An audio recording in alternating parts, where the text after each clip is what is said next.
Buenas noches, una nueva edición del Tábano. Acá hay un tema que es fundamental, que es el tema de Odebrecht, que es una cosa inconcebible porque en todos los países de América, desde Estados Unidos hacia el sur, ha dejado el tendal jurídicamente hablando, judicialmente hablando. Y en Argentina no pasa absolutamente nada. Entonces hay que empezar a explicar por qué acá no pasa absolutamente nada. Y este programa me va a remitir solamente a un artículo que escribió Javier Lorenz, que él lo tituló "Cómo Odebrecht tiene a Macri agarrado de las pelotas".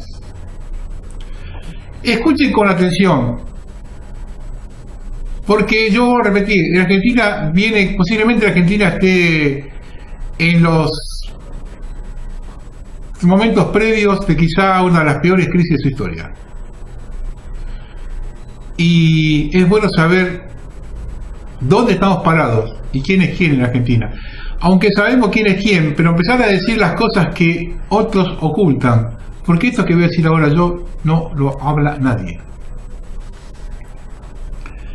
Dice el artículo Javier Lorenz: en la nota Lavallato, el plan de Macri para amnistiar IEXA, Odebrecht y los faraónicos negocios del soterramiento de trenes,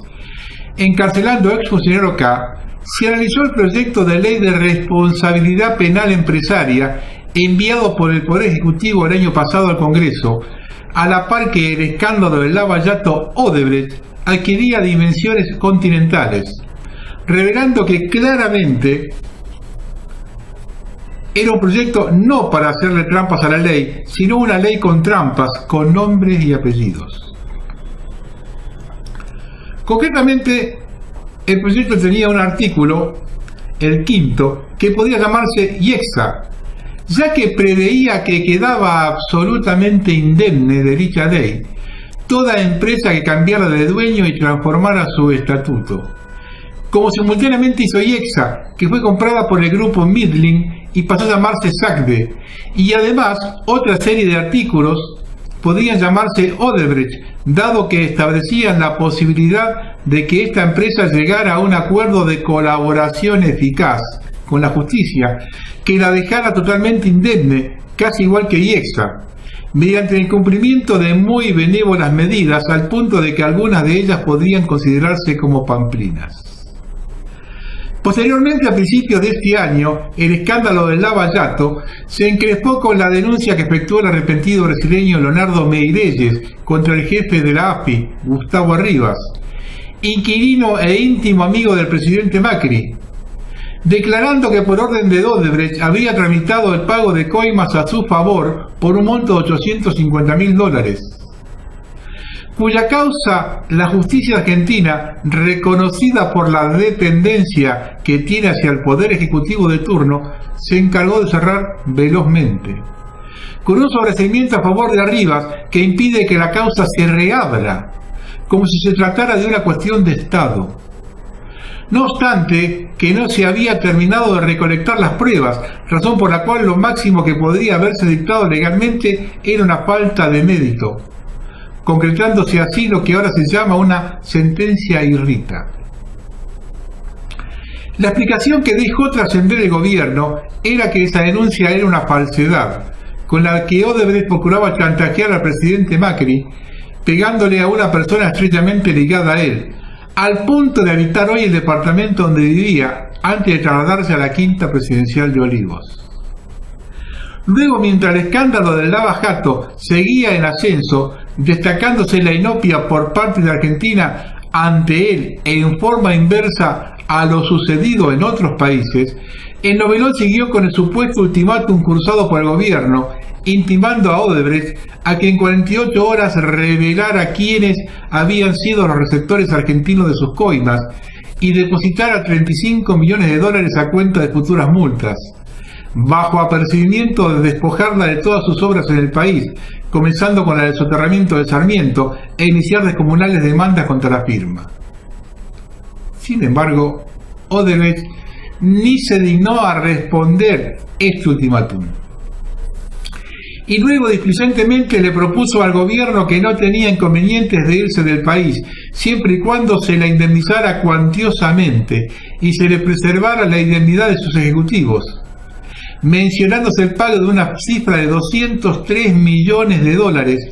que no incluiría la indemnización correspondiente al faraónico proyecto de Sarmiento.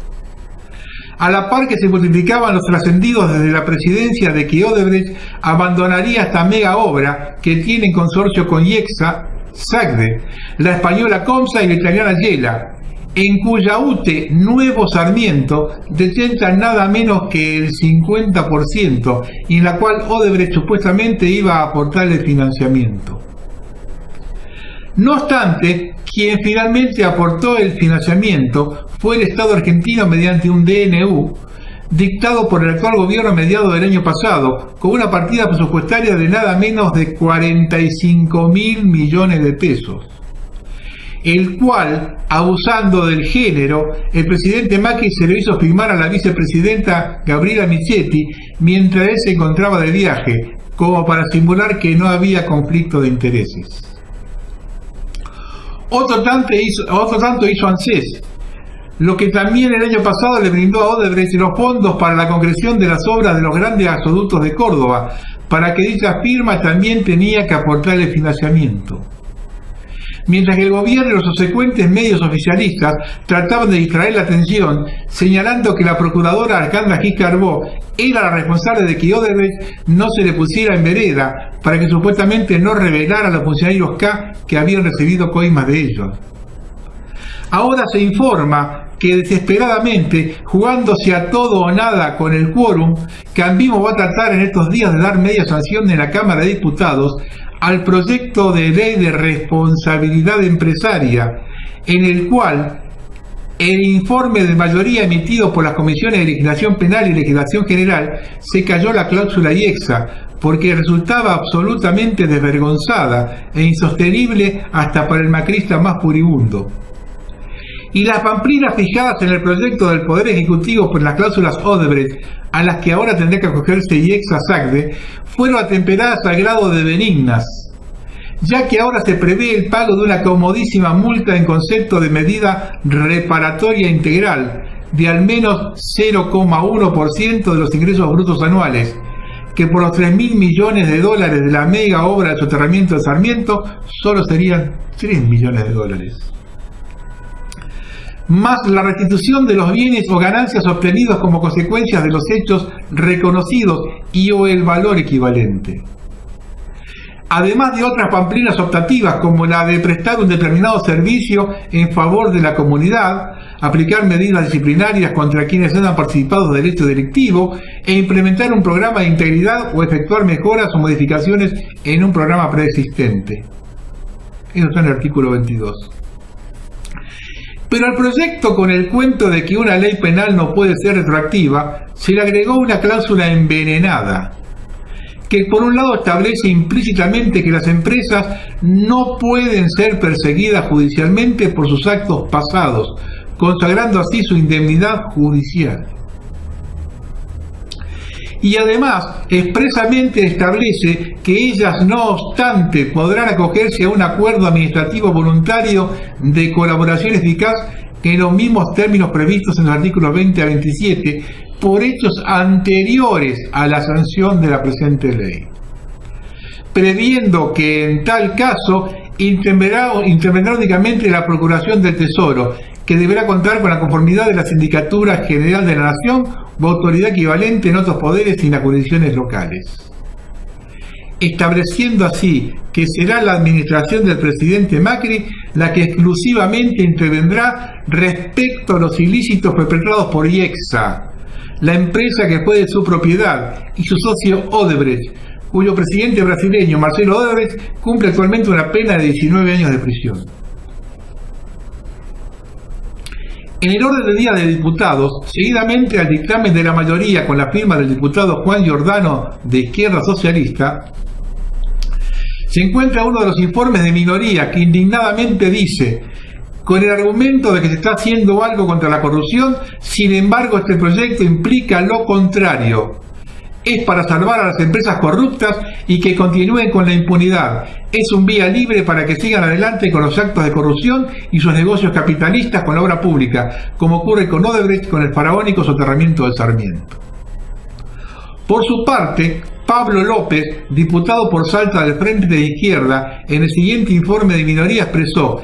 es necesario rechazar este proyecto porque se trata de un fraude para ocultar la real magnitud que ha tomado la corrupción, tanto bajo el gobierno kirchnerista como del gobierno del presidente Macri.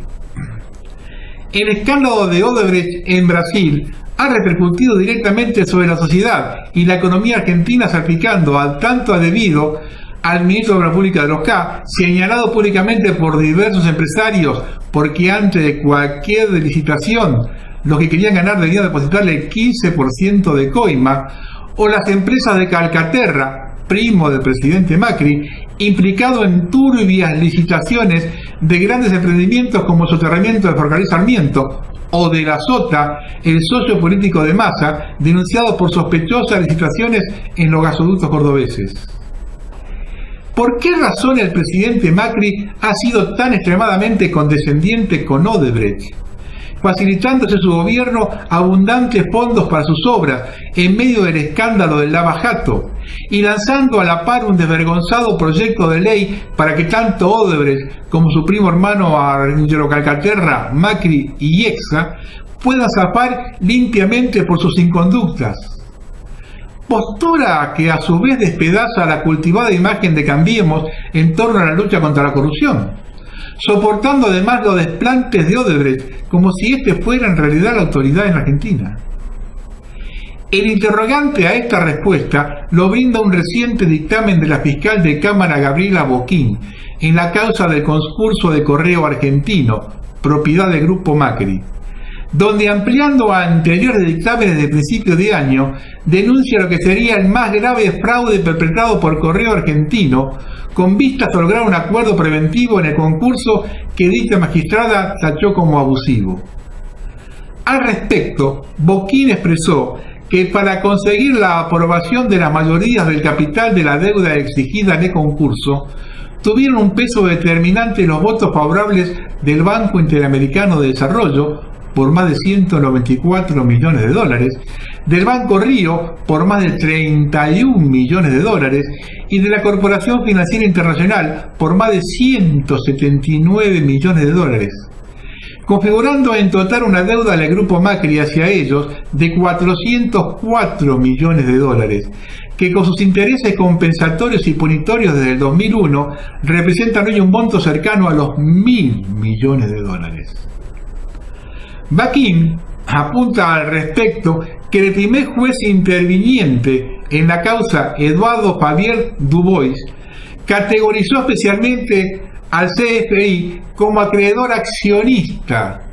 y al Banco Nacional de Desarrollo en una categoría especial como acreedor en moneda extranjera, apuntando que por ello dos de esos acreedores mayoritarios no podían entrar en la categoría de acreedores comunes. No obstante, luego ellos fueron recategorizados por la jueza Marta Cirulio, pese a estar firme y ser cosa juzgada las categorías establecidas por Javier Dubois. Ello fue posible, conforme detalla Boquín en su dictamen, porque tanto el BID como el CFI le cedieron sus acreencias al Main Bank AG, y a ello se sumó la cesión que hicieron los bancos Río y Galicia a favor del Banco de Servicios y Transacciones, el BST, y la explicación de estas inusitadas cesiones de créditos a cobrar con una quita del orden del 99%, según la propuesta concretada por el Grupo Macri, que representa una virtual condonación de deuda, resulta ser horrible para la República, conforme insinúa la actual Boquín en la página 97 de su dictamen. La cabe del intríngulis la aporta Sideco Americana, la empresa que controla Correo Argentino, que a su vez tiene como accionista a Sogma con un 60% y a Inversid con otro 40%, e Inversid a su vez tiene el 90% de Sogma. En el último balance presentado ante la Comisión Nacional de Valores por Sideco Americana, correspondiente al año 2015, figura que esta compañía tiene dada como garantía prendaria de sus deudas a favor del Mailbank AG 93.183.300 acciones de SOCMA y 16.626.899 acciones de Inversid, siendo este el último balance publicado por Sideco, dado que en mayo de 2016, en el mismo mes que se concretó la presentación del representante del Estado Juan Manuel Mocorea en la causa del Correo Argentino, que facilitó el acuerdo preventivo impugnado luego por la fiscal Boquín, el presidente de Sideco, Edgardo Pollar, informó a la Comisión de Valores que la empresa se retiraba de la cotización en la bolsa y que por lo tanto no entregaría más información sobre sus balances, lo cual explica que en realidad las deudas del CFI y el BID habían sido compradas por Correo Argentino a través y con un crédito del Mailbank AG, quien a su vez con esta adquisición actuaría como testaferro del grupo Macri en el concurso de acreedores para posibilitar la aprobación del leonino acuerdo preventivo propuesto por Correo Argentino. Y el círculo cierra definitivamente si se tiene en cuenta que el actual accionista controlante del Mailbank es nada menos que Odebrecht, la mega constructora socia de los Macri en distintos emprendimientos, entre ellos el faraónico soterramiento del Sarmiento, protagonista del mega escándalo continental de corrupción que se investiga en Brasil con el nombre de Lava Jato. Mailbank es un banco austríaco con sede en el paraíso fiscal de Antigua y Bermuda. Su titular, Julius Main, fue arrestado en Austria e investigado por un presunto fraude y lavado de dinero por un total de 750 millones de euros. En el año 2010, Odebrecht compró el 51% de sus acciones y, según averiguó el Poder Judicial brasileño, a través de ese banco se pagaron coimas por 1.600 millones de dólares a través de 49 empresas offshore. Con respecto a la deuda de Correo Argentino con el Banco Río y Banco Galicia, comprada por el BST, también se verifica una vuelta de tuerca que gira exactamente sobre lo mismo, ya que el vicepresidente de esa entidad era Marcelo Midling, quien ahora es el supuesto comprador de IEXA, la constructora del grupo Macri, que luego pasó supuestamente a manos de Calcaterra Macri, y ahora con el cambio de nombre de SACDE como para borrar rastros y acogerse al frustrado proyecto de ley detenta Midling.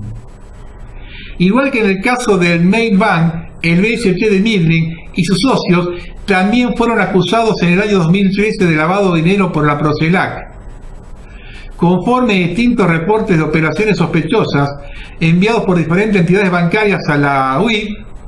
entre 2009 y 2010, reportando una inyección de más de 100 millones de pesos a través de aportes de capital canalizados desde sociedades interpuestas y controladas por los grupos financieros Dolphin y Abus Las Américas. Estos dos grupos económicos utilizaron los aportes para comprar el paquete mayoritario del grupo ST y del banco del grupo, sin que estas operaciones contasen con la debida justificación documental sobre el origen de los fondos empleados. No obstante, a fines de 2014, los imputados fueron sigilosamente absueltos por el juez Ariel Lijo, quien parece ser la imagen de la justicia tuerta, que la reparte en forma desigual y acomodaticia según de quién se trate, dictando veloces sobreseimientos a favor del gobierno de turno y veloces procesamientos contra quienes lo detentaron anteriormente. Resulta evidente entonces que este fraude perpetrado en la causa del concurso de Correo Argentino con la complicidad de Odebrecht y Midling es la razón por la que el presidente de los argentinos, Mauricio Macri, está agarrado de las pelotas por estos inescrupulosos empresarios, que pueden derribar al grupo Macri de un soplo, llevando a la quiebra a Correo Argentino y extendiéndola a todo el grupo, si se rectifican de la aprobación dada al acuerdo preventivo propuesto por Correo Argentino en su inusitado proceso concursal, actualmente impugnado ante la justicia comercial por la fiscal Boquín, con reserva del caso federal. el que también fue objetado por el procurador del Tesoro, Carlos Baldín, en su memorándum al respecto, razón por la cual en 48 horas fue volado de su puesto, junto con sus adjuntos, siendo reemplazado por Bernardo Saavedra Frías, un abogado del grupo Macri. La simple moraleja de esta situación es que para enfrentar la corrupción es indispensable no serlo, ni haber sido, ni estar relacionado con prácticas corruptas, y menos aún haber construido una fortuna personal y familiar en base a estas.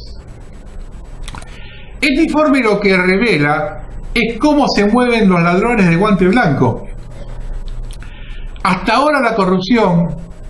era la famosa cometa que recibían los funcionarios. Con la clase empresaria en el poder y en el gobierno, se empiezan a ver de qué forma se mueven. Entonces se empiezan a ver cifras que no tienen absolutamente nada que ver con las anteriores. Acá estamos hablando de robo de alto vuelo, de corrupción de alto vuelo, y esta gente que empieza a tapar absolutamente todo. Absolutamente todo. Hablaban de que los militares en su momento quisieron poner una ley de autoamnistía. Cristina quiso poner una ley de autoamnistía, y esto también. Y esto, por eso lo hacen con otro estilo. Les digo siempre lo mismo. Son exactamente lo mismo, pero ahora estoy comprobando que no son lo mismo, son peores que los anteriores. Por los volúmenes que están manejando y por las formas que están manejando. Lo que avala lo que uno viene diciendo. El grupo Macri viene chupando la teta del Estado, y mal chupada, desde hace 50 años. Mauricio, desde que salió de la escuela secundaria o de salió de la facultad, ya empezó a correr ese mismo derrotero. Por eso estuvo negociando con Cavallo la estatización de la deuda externa, que es básicamente su debut en estas cositas del robo y de la corrupción. Entonces yo nunca podía tener esperanza en esto. Yo dije en unos primeros programas que cuando se dio Macri, dije, si vamos a creer que alguien que viene robando de hace 40 o 50 años ahora va a decir no robo más, señores, están totalmente equivocados. El que ya la lleva dentro de su gen, el que lleva la cosa mal habida y mal hecha dentro de su gen, el que todo lo que tiene puesto arriba, desde una camisa, una media, una pulsera, un reloj, lo hizo con plata robada. ¿Qué quieren? ¿Que a esta altura del partido digan ahora voy a hacer un santo? No, señor. El zorro muere por zorro, no por viejo. Buenas noches.